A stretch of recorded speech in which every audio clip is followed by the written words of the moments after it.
sell your soul to Satan for career advancement. Real story with instant result.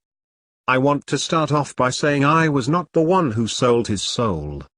This is a true story, happened to a friend of mine. I am a witness to his transformation over a few years. I saw how the story unfolded in real time. It was an experience that convinced me that the devil do exist, people do sell their souls for success, and the results are real.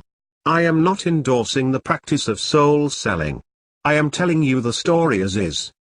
Some background information. My friend, for the purpose of this story, we will call him Eric. Eric is a deep-thinking, soft-spoken, mild-mannered gentleman.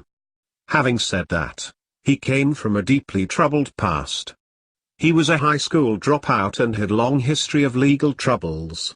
He was in his late 30s, flat broke, jobless, homeless, single, pothead, alcoholic, and generally lived in misery. I am not sure if Eric is a Western ceremonial magician. He had some exposure with witchcraft and candle magic, but as far as I know, he was not an adept occultist. He can't tell the difference between evocation and invocation. He had never heard of the lesser keys of Solomon. He had never heard of the term performing a ritual, or summoning a spirit. He used Lucifer and Satan interchangeably, and he definitely cannot name a demon from a grimoire. My point is, Eric is not an expert occultist. Having said that, Eric was familiar with the concept of selling one's soul to the devil in exchange for his heart's desire. He understood it to be an irrevocable contract, and he will suffer consequences in the afterlife for making a deal with the devil. I knew Eric through his cousin. You can say I am a family friend. I was able to independently verify the details of the story. Eric is the kind of guy who is willing to work hard for a better future. He just happened to have an antisocial mindset that made him a misfit in society. Growing up, Eric had some really violent and macabre fantasies. I don't want to go into too much details, but those fantasies were dark enough to make a grown man vomit. The one thing going for Eric was he had a very loving and supportive cousin. For the purpose of this story, we'll name the cousin Nancy. Nancy was a few years younger than Eric. Nancy was a single parent, a career nurse, and living a relatively normal life. When Eric got into trouble with the police, Nancy was there to bail him out. When Eric became homeless, Nancy would offer him a room in her house. When Eric lost his job, Nancy would provide him food and cash to get by. Nancy suggested Eric to write down his dark fantasies. At first, it was a therapeutic way for Eric to channel his emotions. Over time, those writings became a series of short stories. At some point, Nancy helped put the stories together into a manuscript for a composite novel. Since then, they had been sending it out for publication. Just like many talented authors, Eric received rejection letters after rejection letters. Being unemployed and alcoholic, he felt his life spiraling down into despair. This was when Eric met Satan. Eric was walking by the river in a metropolitan city, late at night. A whiff of rage went through his body. He was tired of getting caught up in a situation where he was considered a nobody. He was sick and tired of being powerless victim of circumstance. It was a perfect summer night, as he recalled. Eric said out loud to the flowing water, "Look, Satan, I will give you anything you want. I offer you my soul. Take it and do whatever you will with it. Just give me this publishing contract." He then went home and wrote down his deal with Satan, and signed it with a pen. The very next morning, he received an offer from a major publishing house. It was a contract outlining the responsibility of both parties and the conditions of revenue sharing. It was crazy.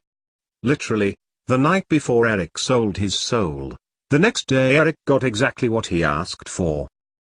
It was 100% true. I talked to Nancy later and she confirmed it. Normally the story stops there, but this story gets better. Eric, after experiencing the instant success in selling his soul, wanted even more power. The problem was, he already sold his soul, so his purchasing power was rather limited. This was when he made a second deal with Satan. He sold Nancy's soul and Nancy's children's soul. This time he wished for fame and money as a successful author. Within the span of 2 days, he received a second email from his publisher.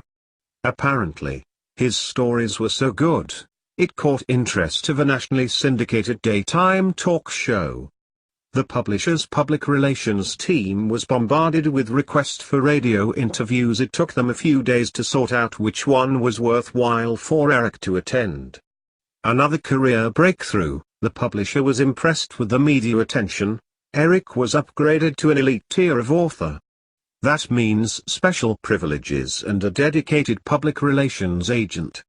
More importantly, a 20% increase in royalty split. Apparently, the publishing house was afraid Eric would leave them when other publishers get a whiff of his talents. Keep in mind all this happens within the span of 2 or 3 days. Eric made a deal with Satan for fame and fortune, and Eric instantly received fame and fortune.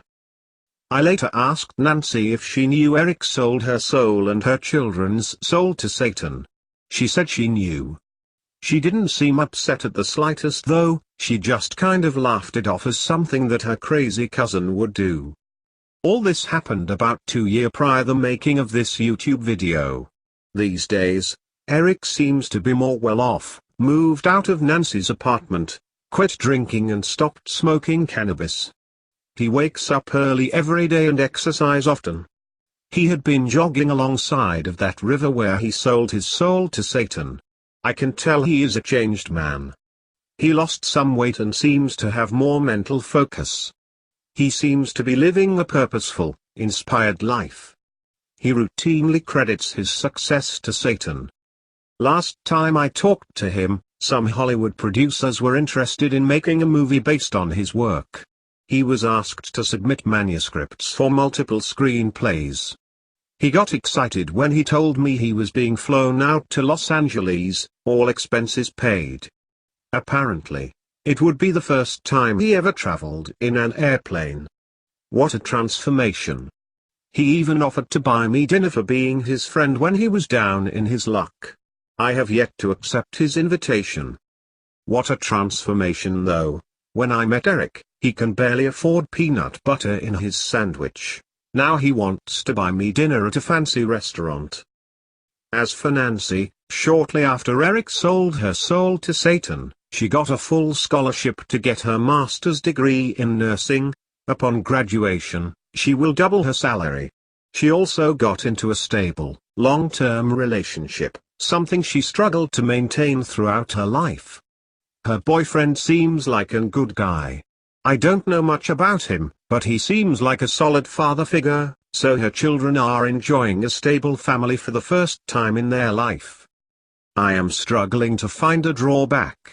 Seems like everyone who dealt with Satan are living an abundant life. Had Eric not told me his deal with Satan, I would have thought Jesus intervened. In every measurable way, Eric and Nancy are living an exemplary life. Law-abiding, hard-working, blessed life. Throughout my time writing this story and preparing the YouTube video, I can feel Satan tapping on my shoulder and telling me that the story is true. I also feel the presence of Lucifer, whom is saying he played a big part in the events in the story as well. I can feel them both standing behind me, encouraging me to tell this story. What can we learn from this story? First, you don't have to be an expert occultist to work with Satan or Lucifer, you just need to have an intense and sincere desire to work with that entity. Second, selling one's soul to the devil doesn't mean instant wealth manifesting before you. It still takes a lot of hard work and dedication to your craft. The Spirit will open doors for you. Thirdly, dedicating your life to Satan doesn't necessarily turn you evil. Neither Eric or Nancy lost their moral, nor had they done anything unethical after Satan took control of their lives. They did not become quote-unquote demonic. Quite the contrary. In fact, They had become more organized, honest and humble. Perfect productive members of society.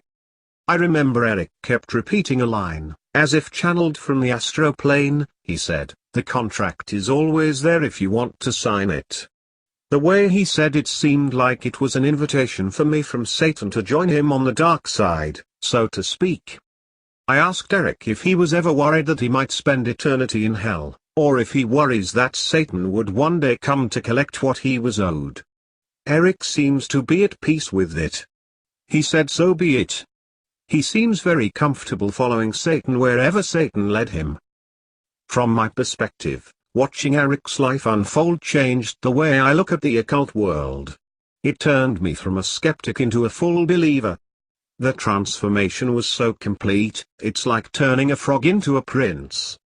I would also like to add, at this point, it's been only 2 years since Eric made the deal. While everything seems to be good and dandy for Eric and Nancy, there is no saying what would happen in the long run. There is no saying what would happen when the devil comes to collect. Deal with the devil at your own risk. 2 messages came through to me as I write this story. Allow me to channel these messages from Satan. I kept asking myself, why would Satan do this? Where's the catch? Why would the King of Darkness be so kind? Then I heard a voice from the astro plane. It was Satan, who spoke in a gentle voice. A fallen angel is still an angel. Satan said all infernal spirits have angel DNA, so to speak, and can perform like an angel when needed. Second message. Eric kept using Lucifer and Satan interchangeably.